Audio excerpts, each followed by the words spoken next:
The graduation at the Air Force Academy in Colorado Springs is happening right now, and the president is there to give the commencement address. So let's watch.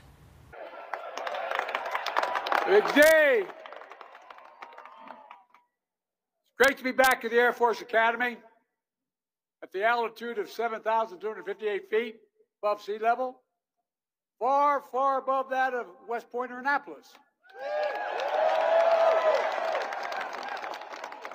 I figured I should say that, so my Air Force One pilots, Colonel Kirkland, class of '99, and Colonel Donnelly, class of '01, make sure they are willing to take me back to D.C. I also brought with me today my Air Force and Space Force military aides, Lieutenant Colonel John Rowe, class of '07, Lieutenant Colonel Ann Hughes, class of '08. These officers traveled the world with me, demonstrating, and I mean this sincerely, demonstrating the values of this institution every single day. It's no exaggeration to say I trust my life to Academy graduates. And some of my team members have trusted their lives to Academy cadets. A few months ago, I called to speak to my national security advisor. He was out here, but I was told he was unavailable. Turns out, Firstie Andrew Deaver had him out doing loops and barrel rolls on a glider.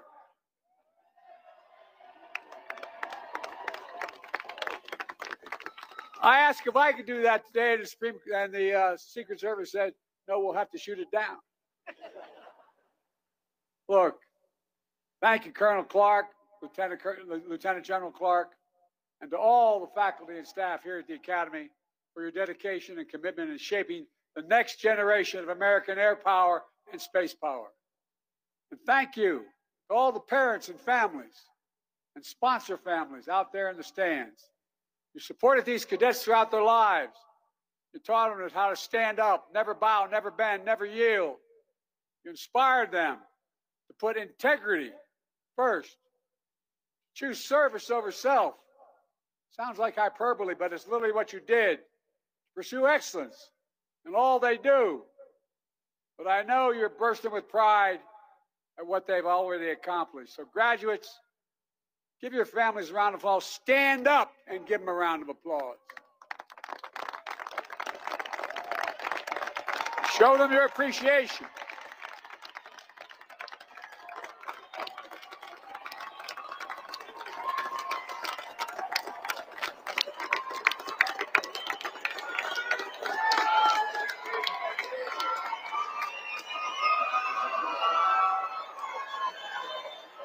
I think they're excited.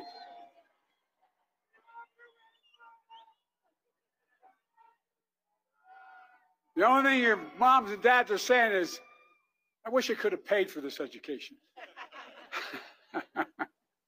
Every other graduation I do, and I've done a lot of graduations, college graduations, I usually say, parents, today you all get a pay raise, no more tuition. But Secretary Kendall, General Brown, General Saltzman, thank you for leading our Air Force and our Space Force to take on the missions that most matter for today and the future, so we can continue to maintain air and space superiority, just as we have in every U.S. conflict in this century. But graduates, you're not just commissioning into the Air Force and Space Force, you're commissioning into a joint force. One thing working more closely together across the service branches than ever before in new ways to deter, if necessary, defeat every threat to our nation. Last week, I was proud, and I mean it sincerely, to nominate your Air Force Chief General C.Q. Brown, Jr., the next chairman of the Joint Chiefs of Staff. Stand up, General.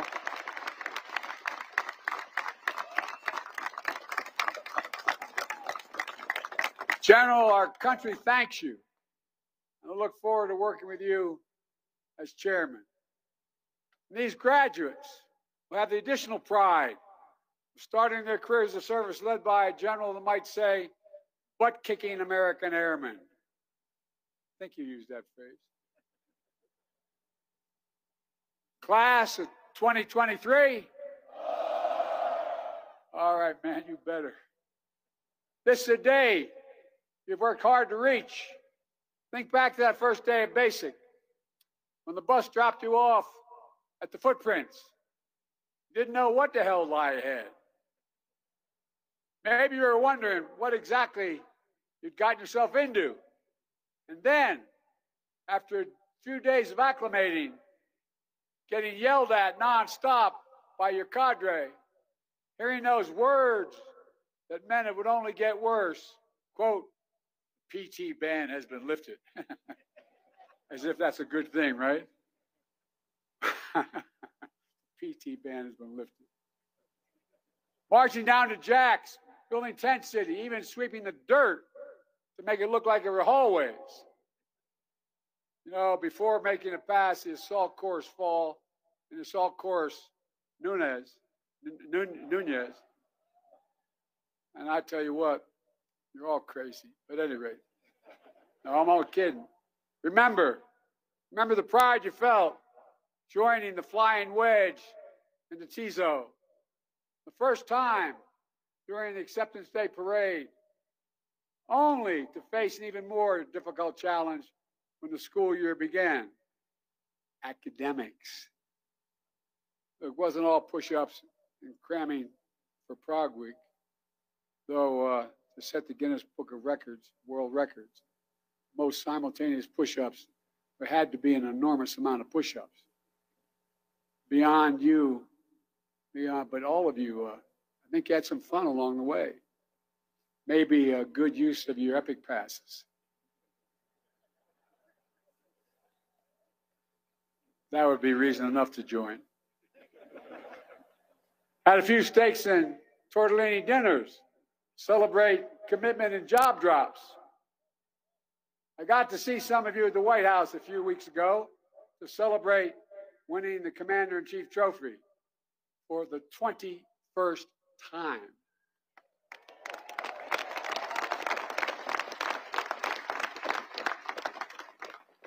When I was graduating from high school 300 years ago, I applied to the Naval Academy. And I was picked by the senator. There's two ways senators can pick. You can pick individually, or they can name 10 people and let the Academy choose. I was a relatively good football player, so I had a shot. I remember the day that a guy named Steve Dunning from my class was also nominated. Drove up, was about 7 in the morning. We were going to drive down to Annapolis. And I had just heard the night before, they had a halfback named Joe Bellino, won the Heisman Trophy, and a quarterback named Roger Staubach. I went to Delaware. Blue Horizons rocketry team managed to send the superintendent's flight cap all the way to space. I don't know whether he knew it or not, but even more impressive, you got it back, some 70 miles away.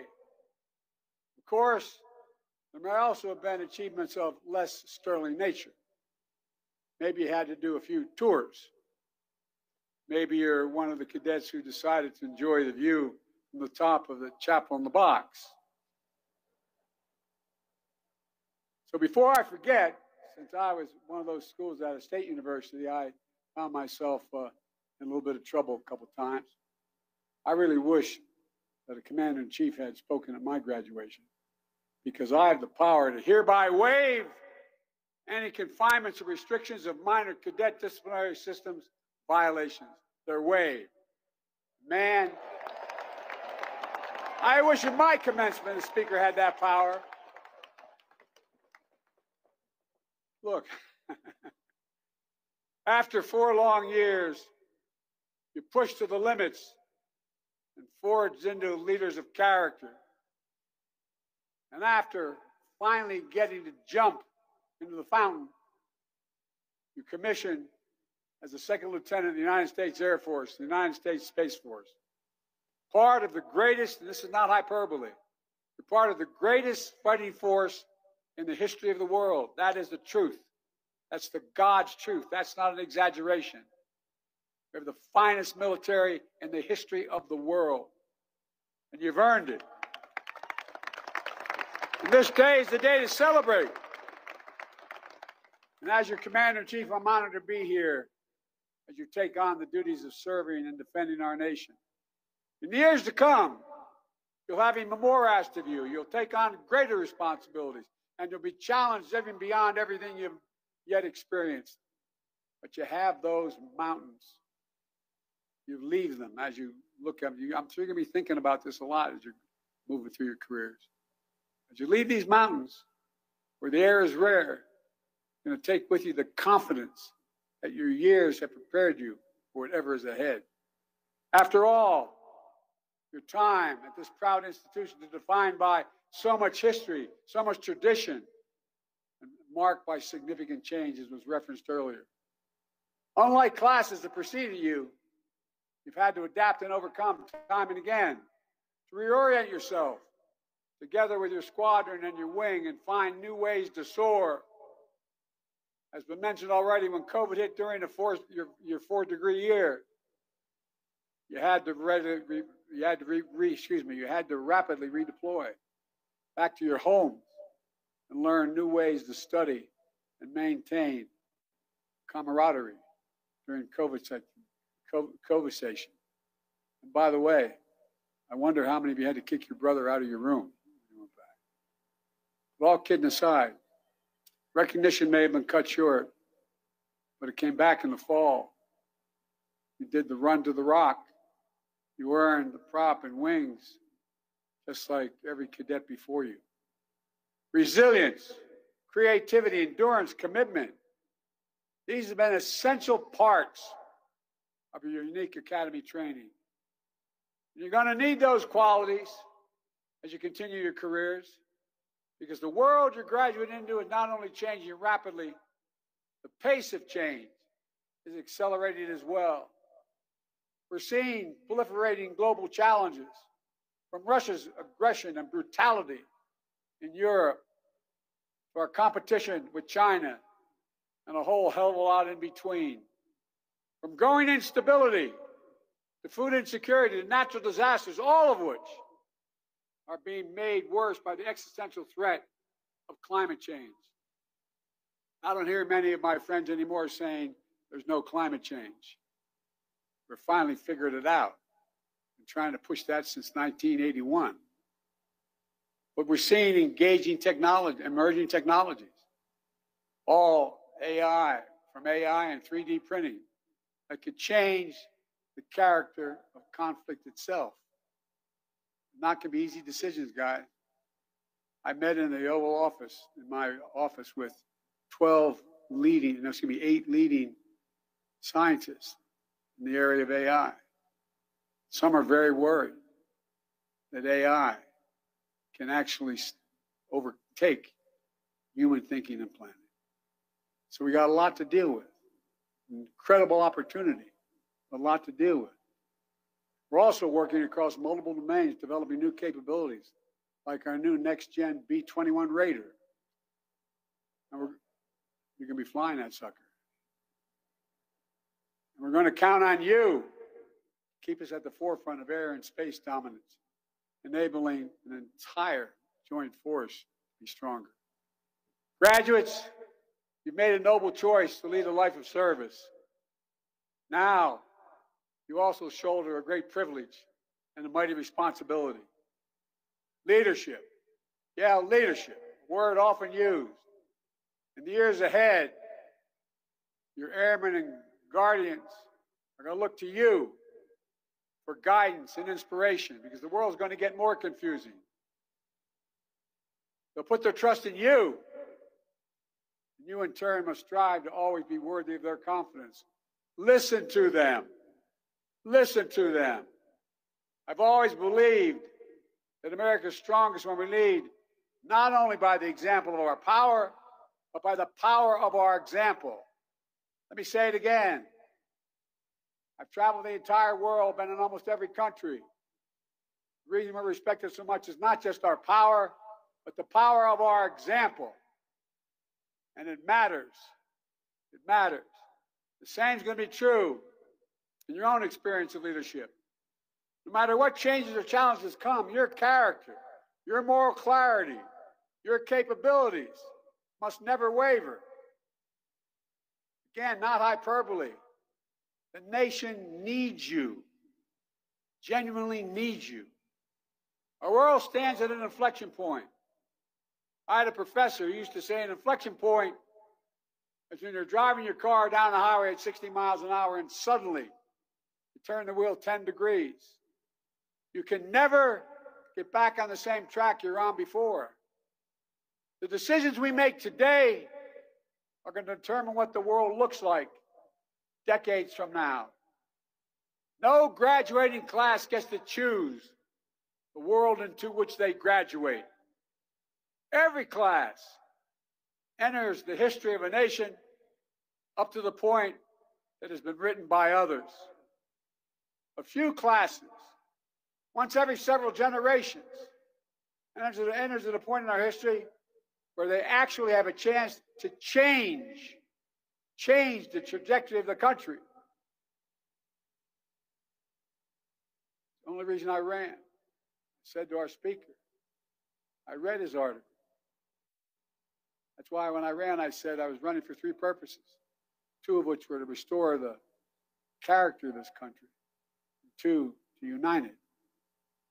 You'll face that inflection point today, and I know you're going to meet the moment to make sure that the future we're building is one that fundamentally aligns with our values, protects America's interests, to make sure that our skies and orbits remain open and navigable to everyone, to make sure that new technology is used to lift people up to new heights, new opportunities, not hold them down or exploit them, and to make sure that the fundamental rules of the international system we put in place more than 7 decades ago to prevent another world war are upheld and strengthened to address new threats.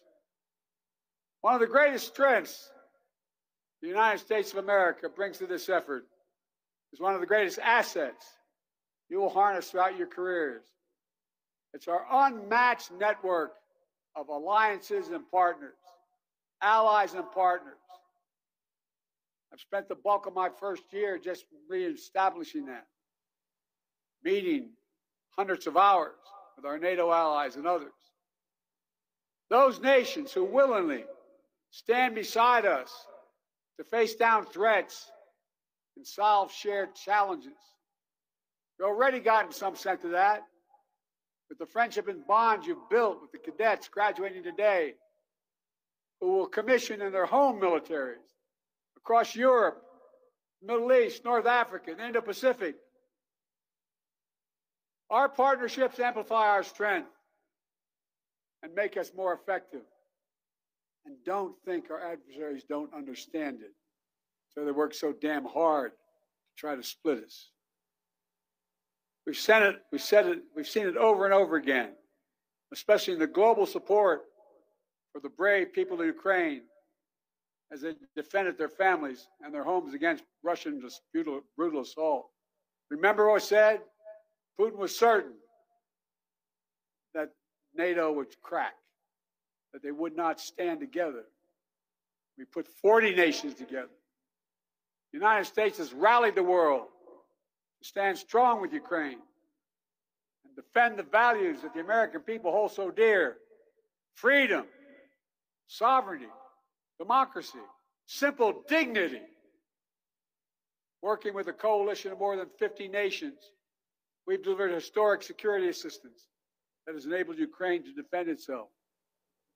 I've been there many times before the war. Spoke of the rod. I've been there since the war began. The United States Air Force and Space Force have been the backbone of that operation, providing airlift capacity and logistical know-how to move artillery, ammunition, fighting vehicles, anti-tank, and air defense systems, providing missile warning, space-based ISR, supporting communications. No other nation in the world, the whole world, has enabling capacity we do. And what we have to do to thank you and your immediate predecessors. Just a few weeks ago, I was with President Zelensky in Hiroshima at the G7. I told them we worked with our partners, began training Ukrainian pilots in Europe on fourth-generation fighter aircraft, including the F-16, so Ukraine can defend itself today and in the future. Ukrainian people's iron resolve to live in freedom will never be broken.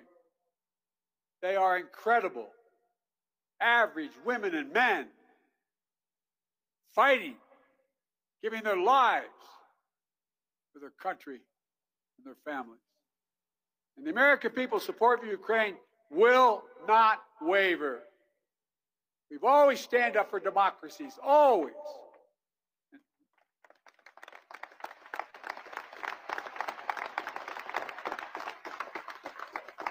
Well, I ask you to contemplate what happens if it wavers and Ukraine goes down. What about Belarus? What about the rest of Eastern Europe?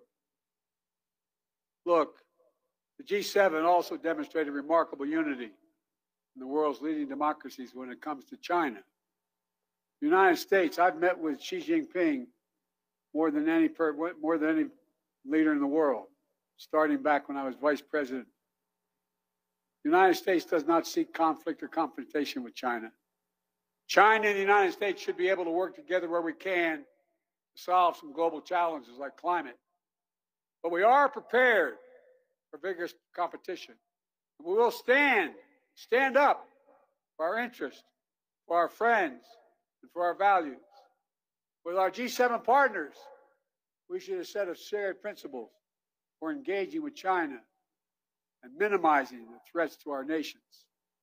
By bolstering our economic security, resisting economic coercion, countering harmful practices, and protecting a narrow set of advanced technologies critical to our national security by not trading them.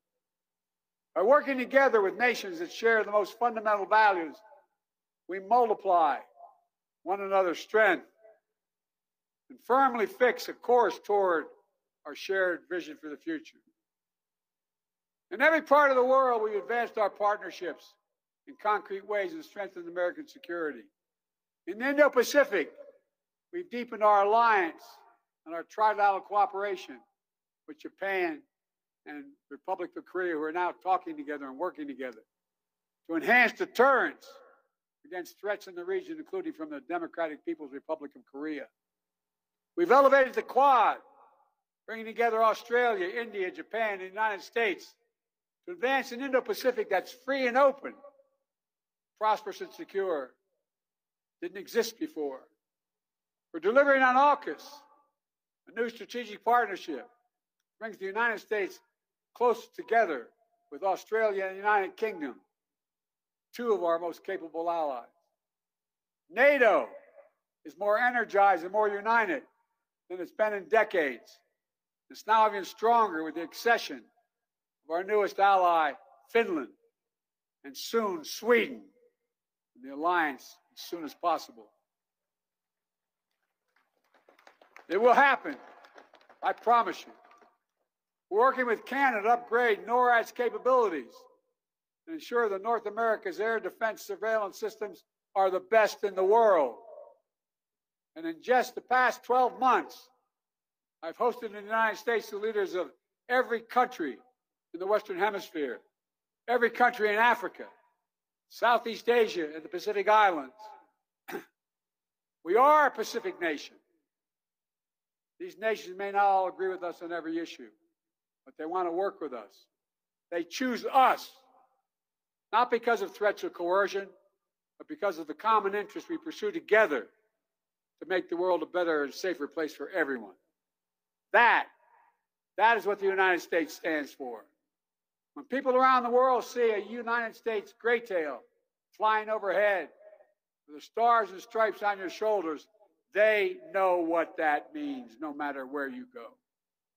Freedom, opportunity, possibilities, hope. It's who we are. It's what we fight for. It's why we choose this path.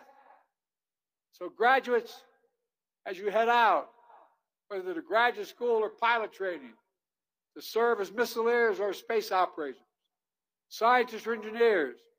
Never forget the sacred oath you swear and the mission you serve is something far, far greater than any person or president. It's our Constitution, it's our country, and it's our enduring American values. You know, we're the most unique nation in the world. They say, well, everybody says, but we are. We're the only nation in the world formed and based on an idea. An idea. Every other nation in the world is formed based on things like geography, ethnicity, religion. We're the only nation built on an idea. And we hold these truths to be self-evident, that all women and men are created equal, endowed by the Creator with certain inalienable rights, life, liberty, pursuit of. That's the organizing principle of America.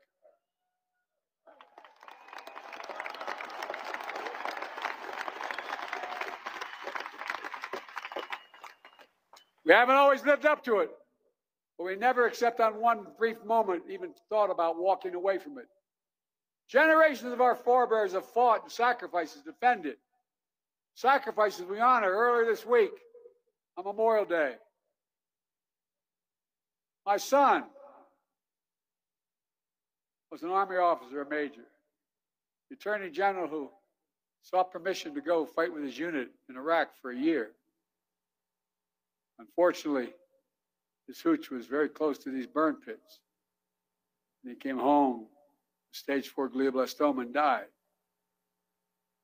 I remember looking at him in the bed. This is the God's truth. I hadn't planned on saying this. Maybe I shouldn't. But he looked at me, he said, we're talking about war. He said, Dad, he was Attorney General, odds on favored to become the governor. He said, Dad, the proudest thing I've ever done in my life is putting on that uniform. The proudest thing. Just before he passed, he said, I'm not afraid. I'm not afraid. That's what you all are made of as well. Pride. Pride. Not in yourself, but what you're fighting for. It's a sacred charge that you now inherit as well. This year, we mark the 75th anniversary, this year, of an integrated force. The 75th anniversary of women serving in the force. And the 50th anniversary of an all-volunteer military. And your class is one of the most diverse classes in the history of this academy or any academy to graduate. That's why we're strong. That's why we're who we are. That's why we'll never give up. That's why. We also recognize that with every step we've taken to harness the full diversity of our nation, to tap more of our indomitable American spirit, our armed forces have only grown stronger, more effective, and more admired. The same is true of this institution. This year's graduating class is among the most diverse in academy history. You're graduating the highest percentage of women. By the way, I met with, who are those guys that fly over shortly? You heard of them, haven't you? 3 of them are women.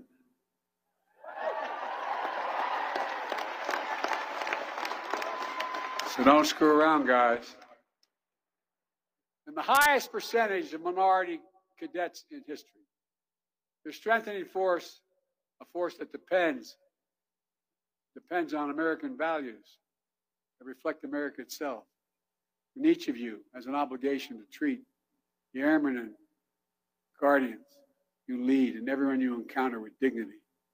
Your honor code says, we will not lie, steal, or cheat, nor tolerate among us anyone who does. So it's on all of you to root out the scourge of sexual assault and harassment in the military.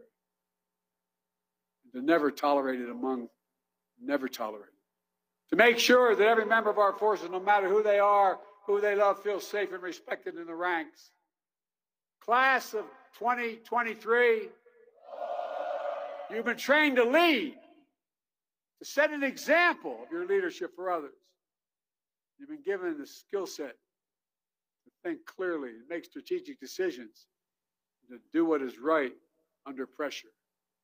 You've earned the trust and respect of your fellow cadets and your instructors. And you are the very embodiment of the American military excellence. And you are ready for anything. Anything. As I look out today, I give you my word as a Biden, I've never been more optimistic. Never been more optimistic about the future of this country. In no small part because of you. I mean it sincerely. 4 years ago, you arrived as individuals.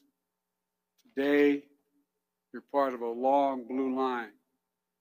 Future generations will stand in your footsteps. Strive to meet the heights of your expectations. Draw inspiration from the example of honor and integrity that you're going to set.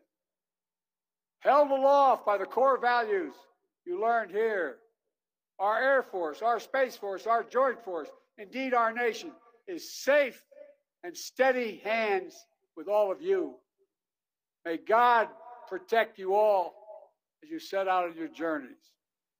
And remember, never bend, never bow, never yield. And remember who we are. May the Lord guard and guide the ones who fly through great space and sky. And may God protect all those who wear the uniform of the United States of America. Let us hear this one more time for the class of 2023. Was President Biden giving his commencement address at the Air Force Academy in Colorado Springs. We'll be right back.